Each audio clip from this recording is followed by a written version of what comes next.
tidak putus-putusnya kami mengucap syukur kepadamu Tuhan. Amin. Meskipun perkataan ini sering kami ucapkan, tapi itu lahir dari hati kami yang paling tulus. Karena sesungguhnya kami tahu kami boleh ada hanya karena kasih Tuhan. Kami boleh ada hanya karena anugerah Tuhan. Dan untuk itu kami mengucap syukur kepadamu. Kami datang, kami sehat, kami kuat, semua pemberian Tuhan bagi kami. Tidak hanya kami yang hadir di sini, tapi juga bagi kami, bagi semua orang percaya yang menyaksikannya, mengikutinya lewat online. Kami percaya semua kesempatan diizinkan Tuhan bagi kami yang ingin mendapatkan kesempatan bertemu dengan Tuhan. Oleh sebab itu Bapak, tidak kami sia-siakan saat ini. Kami mau berjumpa dengan Tuhan. Terima kasih ketika kami berjumpa lewat pujian. Terima kasih ketika kami berjumpa lewat penyembahan. Terima kasih ketika kami berjumpa Tuhan lewat kesukaan dalam memberi. Dan terima kasih ketika kami berkesempatan untuk bertemu dengan Tuhan lewat firman yang akan disampaikan. Berbicaralah bagi kami Tuhan. Tegurlah kami, kuatkanlah kami, hiburkanlah kami. Kami memerlukan Tuhan dalam hidup kami. Terima kasih Bapa. Aku mengucap syukur kepadamu dalam segala kekurangan dan kelemahan. Tuhan pakai aku. Rendahkanlah diriku serendah-rendahnya, tapi tinggikanlah Tuhan setinggi-tingginya. Supaya hari ini boleh menjadi hari yang penuh dengan sukacita. Terpujilah Engkau kekal selama-lamanya. Dalam nama Yesus kami sudah berdoa dan mengucap syukur. Haleluya. Amin. Shalom Bapak dan Ibu yang dikasihi Tuhan Yesus Kristus. Kalau Bapak Ibu suka memperhatikan keadaan, kalau Bapak Ibu suka menganalisa keadaan, maka yang pasti ada perubahan. Karena perubahan itu yang paling kekal. Segala sesuatu tidak ada yang tidak berubah. Kita datang, sekarang kita lihat duduknya 1 meter berubah, ya. Kita datang beribadah pakai masker semua, berubah. Tapi ada yang tidak berubah. Bukan Tuhan Yesus yang tidak berubah. Iya, Tuhan Yesus tidak berubah dari dulu, sekarang selama-lamanya, betul. Tapi Bapak Ibu coba perhatikan, ketika menjelang hari Natal maka banyak polemik, tidak boleh mengucapkan selamat hari Natal. Itu tidak berubah dari dulu tuh.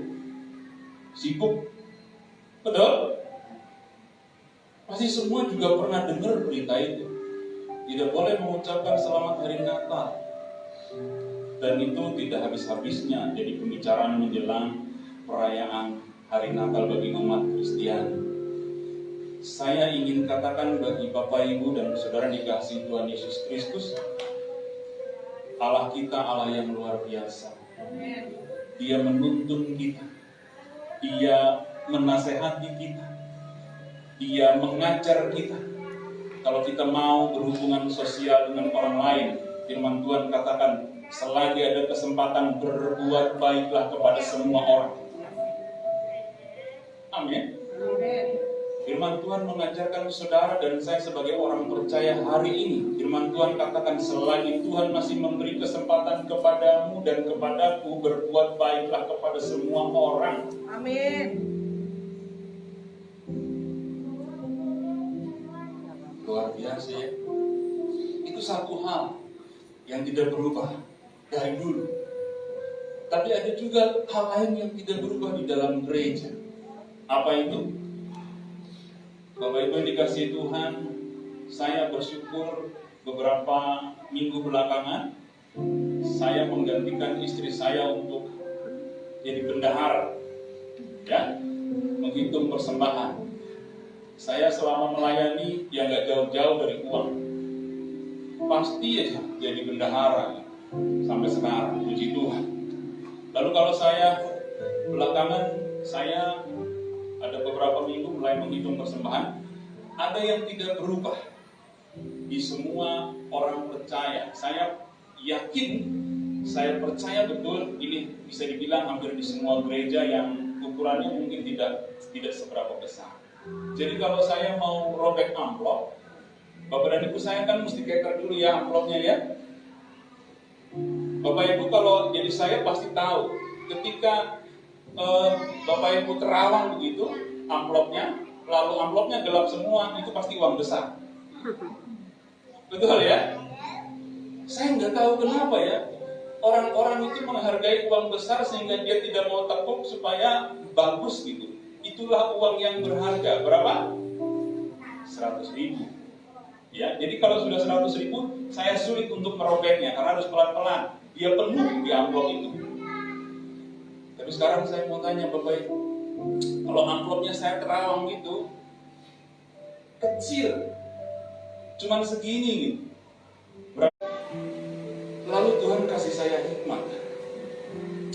Bapak dan Ibu yang dikasih Tuhan Yesus Kristus, saya ingin katakan bahwa saya sudah hampir 20 tahun melayani dengan Bapak Gembala dan Ibu Gembala. Dan saya katakan pagi hari ini, Bapak dan Ibu sebagai jemaat GBI Epicenter Olmers adalah orang-orang yang murah hati. Saya berani katakan ini. Bapak, Ibu, dan Saudara adalah orang-orang yang tulus dalam memberi. Saya berani katakan itu. Kenapa? Karena saya menjadi saksi mata dari semua ketulusan Bapak dan Ibu dalam memberi. Sehingga gereja ini boleh ada sampai saat ini itu karena pemberian Bapak dan Ibu. Saya tidak ragu mengatakan itu. Saya tidak bimbang mengatakan itu. Karena iya dan amin.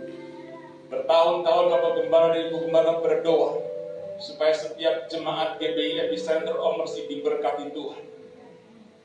Dan terbukti Bapak Ibu adalah orang-orang yang murah hati dalam memberi. Saya tidak ingin mengucapkannya dengan cara yang sama, tapi saya juga ingin mendidik Bapak dan Ibu sekali. Tahun depan adalah tahun paradigma yang baru. Sekarang kita geser dulu paradigmanya, shifting paradigm. Kenapa? Saya ingin Bapak Ibu mengingat ada satu peristiwa di mana Tuhan Yesus secara sengaja dia duduk di depan kotak persembahan. Dan Tuhan Yesus melihat banyak orang kaya memberi persembahan dalam jumlah yang besar, betul? Ini peristiwa dicatat di Injil Markus dan Injil Lukas. Ada banyak orang kaya memberikan persembahan yang besar. Tapi satu kali perempuan janda miskin dia datang memberikan uang hanya 2 peser seduit. Saya coba cari tahu gitu ya.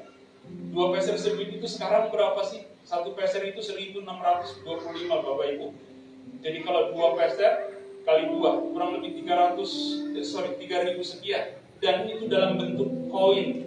Diteliti oleh Museum Lembaga Alkitab Indonesia. Bapak Ibu bisa bayangkan kotak persembahan dimasukkan koin, tentu koin itu berbunyi dong. Saya yakin tidak ada masa sekarang jemaat Tuhan yang memberikan persembahan dalam bentuk koin. Tidak ada. Dan karena begitu miskinnya janda ini, dia memberikan koin. Dimasukkan ke dalam persembahan. Tapi adakah Tuhan Yesus memuji orang kaya yang membawa persembahan yang banyak? Yang mana yang dipuji Tuhan? Janda.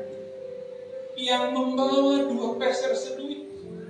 Jadi kalau Bapak Ibu datang membawa persembahan 2.000 rupiah, saya ingin katakan bahwa Bapak Ibu memberikan yang terbaik. Jadi jangan dilecek duitnya. Kalau memang itu pemberianmu yang terbaik bagi Tuhan, gak usah dilecek duitnya. Jangan ditekuk duitnya. Jangan dilipat duitnya. Jangan berkecil hati kalau persembahanmu sedikit. Sebab Tuhan melihat ketulusan hatimu dalam memberi. Amin. Amin. Amin.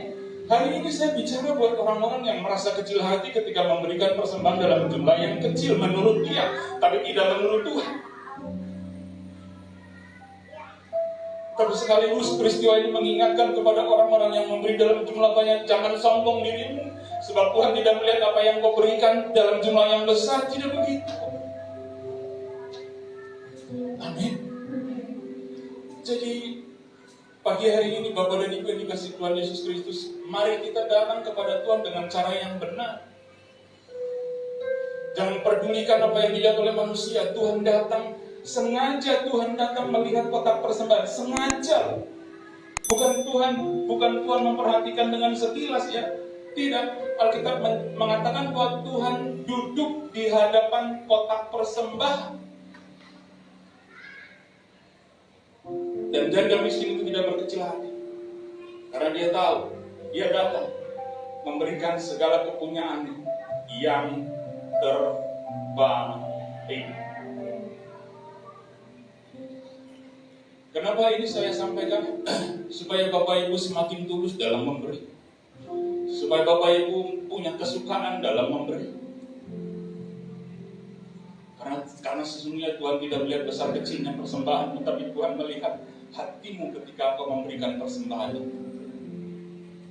Dan kalau semua jemaat Tuhan punya hati yang tulus, punya hati yang benar, punya hati yang lurus dalam memberi persembahan, gereja ini diberkati Tuhan. Amin.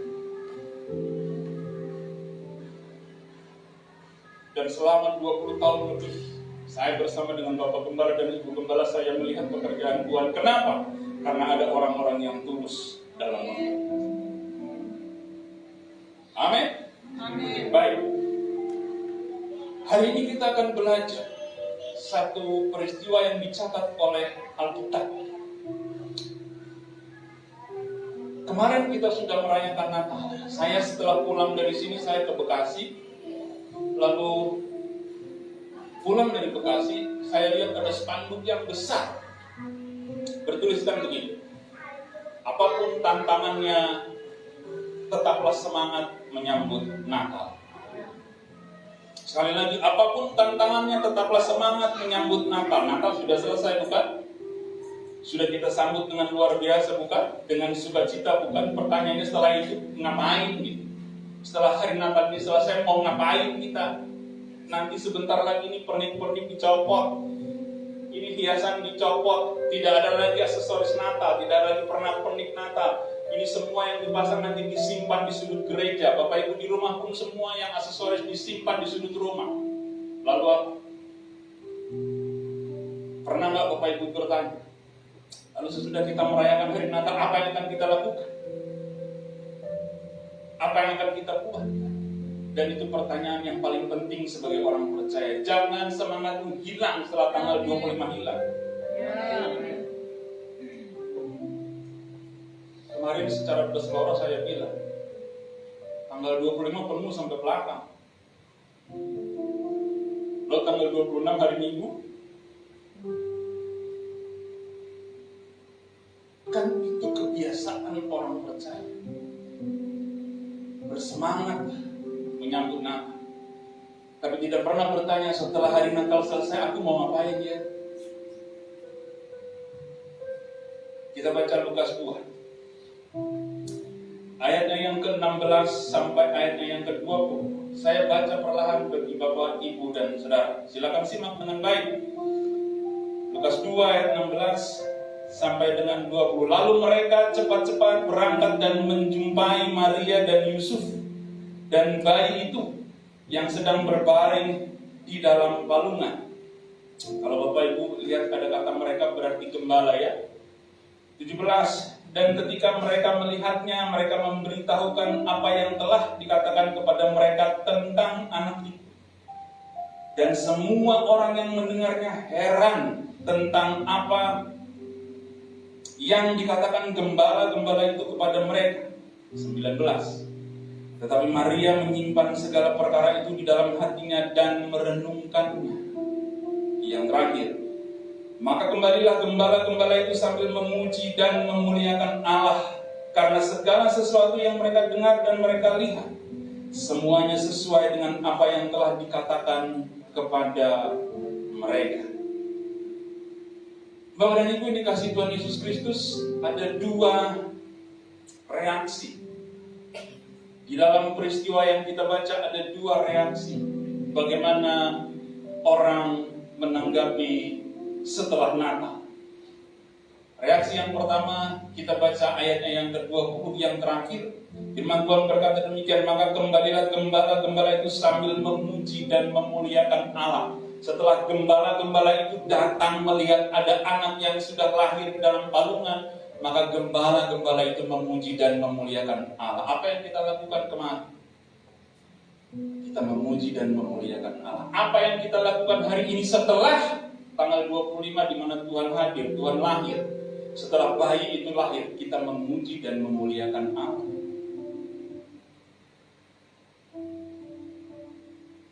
Itu reaksi pertama. Kenapa sih harus memuji dan memuliakan Allah? Kenapa harus dilakukan seperti itu?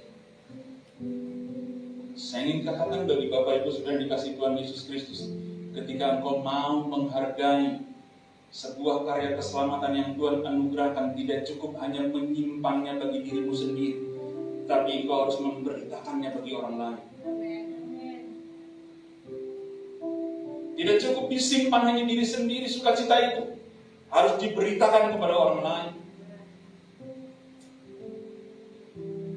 Pak Nainggolan, sudah sering saya memberitakan kabar kesukaan itu bagi orang lain, sudah sering. Tapi terkadang orang tidak menerima. Bapak Ibu jangan heran, zaman dulu pun berita tentang salib adalah satu kebodohan dan jadi batu sandungan bagi orang lain. Tapi bagianmu dan bagianku, ketika kabar keselamatan, ketika kabar kesukaan engkau dengar, engkau menjadi saksi, maka pujilah Tuhan dan muliakan Tuhan. Itu yang pertama. Ketika Bapak Ibu menghargai sebuah karya keselamatan, jangan simpan berita kesukaan itu untuk dirimu sendiri, tapi beritakan itu juga bagi orang lain. Sehingga setiap orang boleh mengenal siapa juru selamat itu, siapa bayi yang telah lahir itu. Kalau kita mau berpikir secara logika, Bapak dan Ibu yang dikasihi Tuhan Yesus Kristus, gembala-gembala yang datang menyaksikan seorang bayi telah lahir, tidak ada alasan untuk percaya bahwa yang lahir itu adalah juru selamat. Kenapa? Dia lahir dalam kehinaan. Dia lahir dalam satu keluarga yang miskin, tidak punya apa-apa. Betul? Apa alasannya bagi gembala itu untuk percaya bahwa ini juru selamat? Apa alasannya bagi gembala-gembala itu untuk percaya bahwa inilah raja yang besar? Kenapa dia lahir di kandang domba? Dia lahir hanya di palungan, dan keluarganya miskin, keluarganya susah. Tapi itulah Tuhan. Dia memakai gembala untuk menjadi pewarta kabar kesukaan.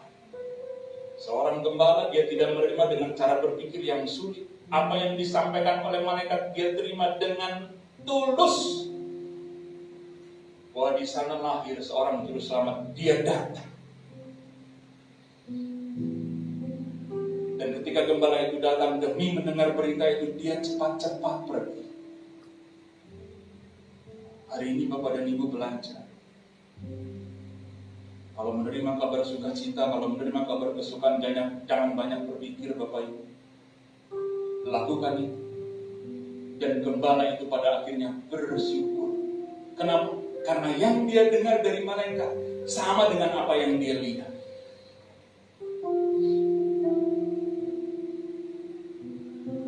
Di zaman modern ini orang terlatih untuk pakai logika Bapak Ibu.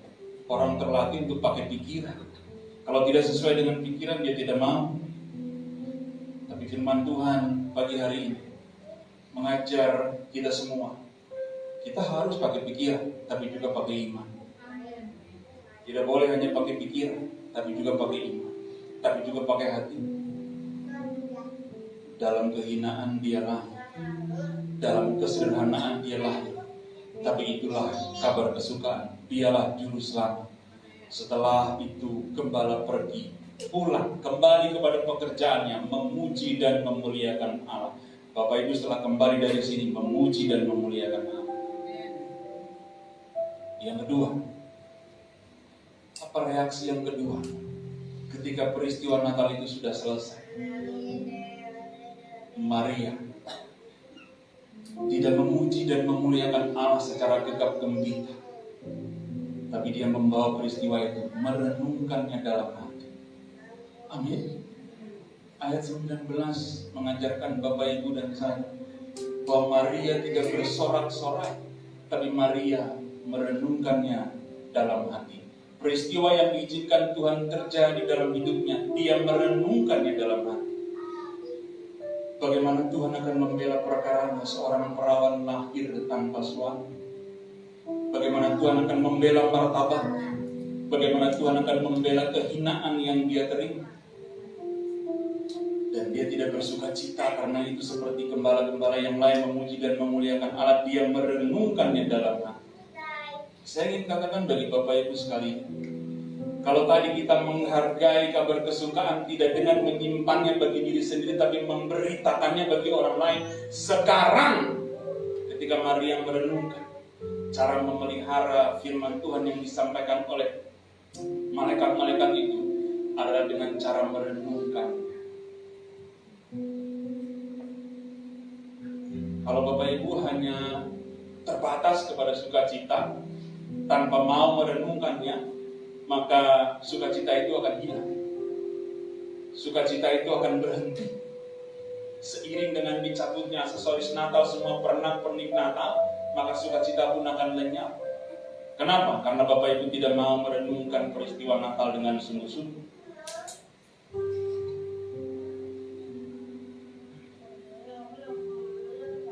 Satu-satunya cara supaya peristiwa itu tetap tinggal dalam hati kita, jangan pernah berhenti merenungkan peristiwa Natal dalam hidup saudara dan saya. Karena itulah cara kita memelihara, supaya kita mengingat kebaikan Tuhan. Satu kali ada peristiwa di Washington. Ada satu keluarga, sepasang suami istri.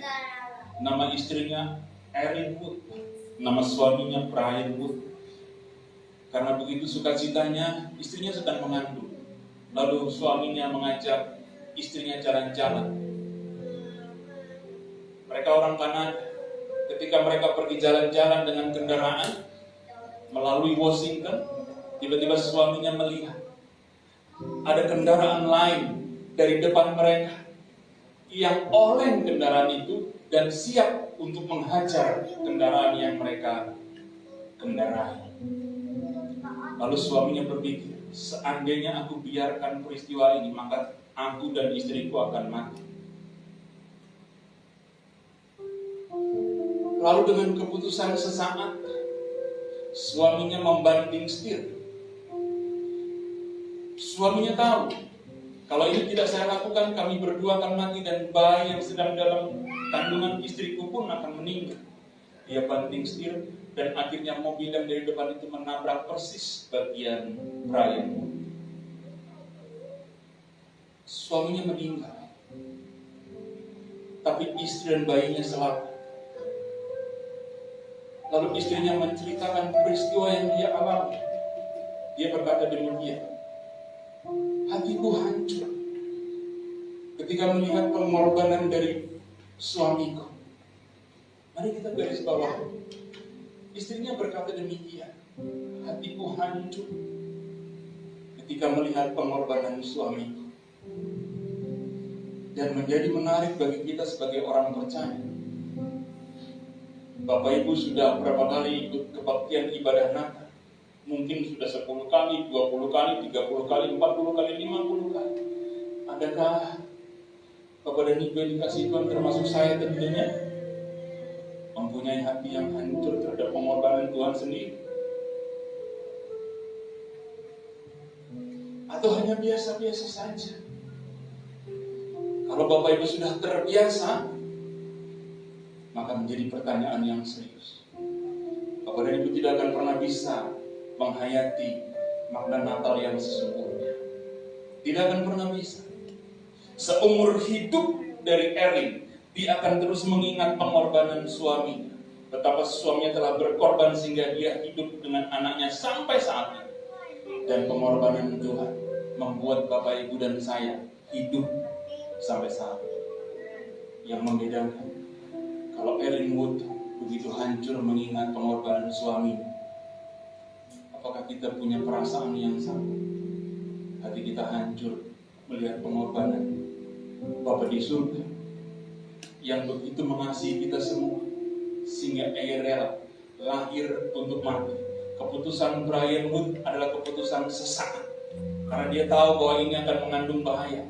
Tapi Tuhan memutuskan dengan cara merencanakan. Begitu besar kasih Allah akan dunia ini, Dia merencanakan segala sesuatu. Dia merencanakan dirinya untuk mati bagi Bapak, Ibu, dan saya.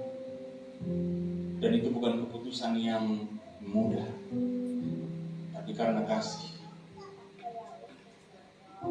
Tuhan rela menyerahkan anaknya yang tunggal, supaya kita yang percaya tidak binasa, tetapi beroleh hidup yang kekal. Itu dua respon yang membedakan.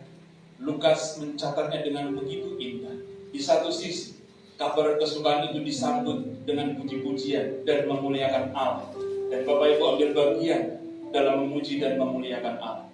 Tapi di sisi lain, ada Maria yang mengingatkan kita bahwa tidak cukup hanya memuji dan memuliakan Allah, tapi renungkanlah peristiwa Natal itu dalam hidup.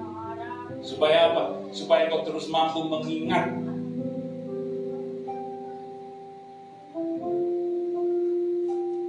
Karena dengan kau mengingat, itu menjadi satu benih.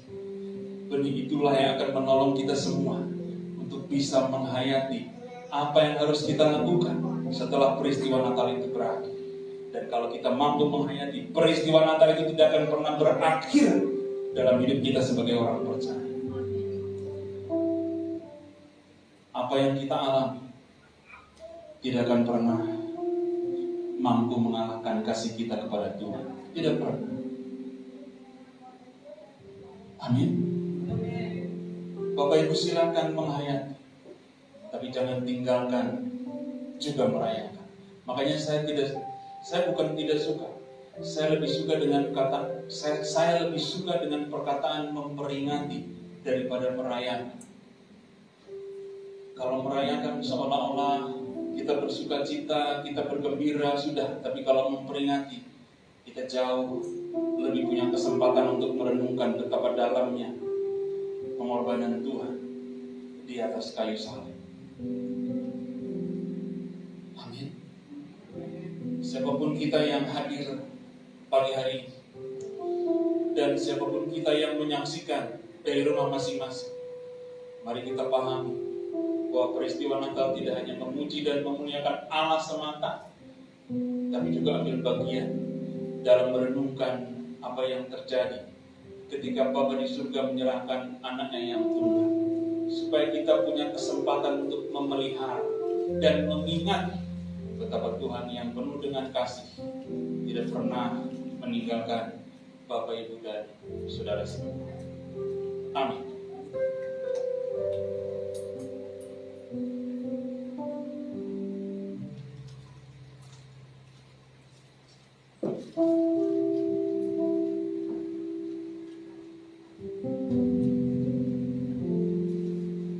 Mari kita berdoa.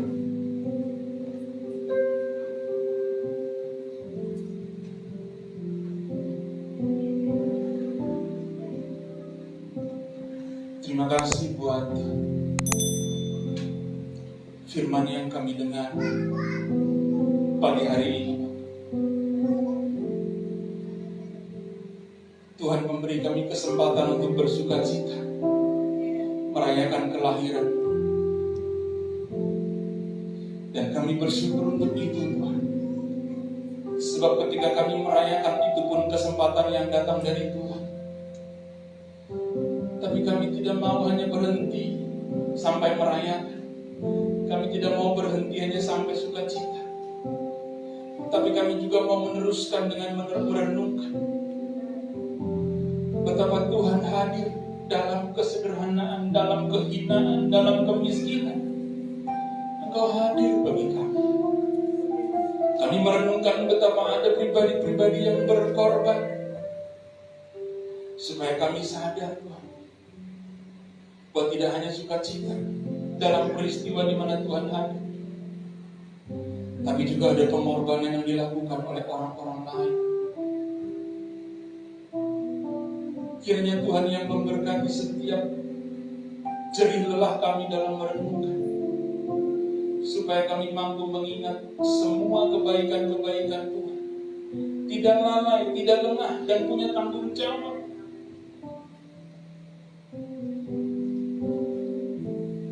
Terima kasih Tuhan. Kiranya Engkau yang selalu menolong kami untuk kami bisa hidup dengan benar, supaya nama Tuhan dipermuliakan. Dan biarlah firman yang kami dengar tetap tinggal dalam hati kami, menolong kami untuk kami bisa melakukan yang terbaik dalam hidup kami. Hari-hari ke depan kami percaya, kalau kami hadapi dengan sukacita dan memuji serta memuliakan Allah, dan sekaligus merenungkan kebaikan-kebaikan-Mu, kami akan kuat menghadapi tahun-tahun yang akan datang. Kalau Tuhan selalu hadir dalam hidup kami akan kuat menghadapi segala sesuatu. Amin. Terima kasih Bapa. Hamba-Mu sudah selesai berbicara, tapi biarlah Roh yang terus berbicara atas kami semua, supaya firman itu tetap hidup dalam hati dan pikiran kami. Haleluya. Dalam nama Yesus kami berdoa dan mengucap syukur. Mari Bapak Ibu, saya jemput pamit berdiri. Arahkan hatimu kepada Tuhan dan angkatlah tanganmu.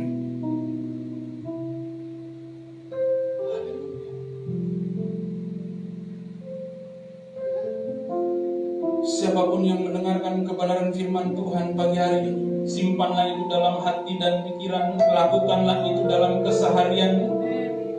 Maka tangan Tuhan yang kuat selalu menopang engkau. Tangan Tuhan yang kuat selalu menolong engkau.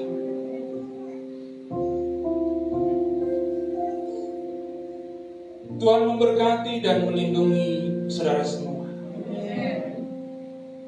Tuhan menghadapkan wajahnya kepadamu dan memberi engkau damai sejahtera. Tuhan menyinari wajahnya kepadamu dan memberi engkau kasih karunia. Pulanglah dan bawalah berkat dari Tuhan, kasih karunia dari Allah Bapa dan cinta kasih dari Tuhan Yesus Kristus, serta pertolongan dan persekutuan yang manis dari Roh Kudus menyertai Bapak Ibu Saudara mulai pagi hari ini, besok kekal sampai Maranatha.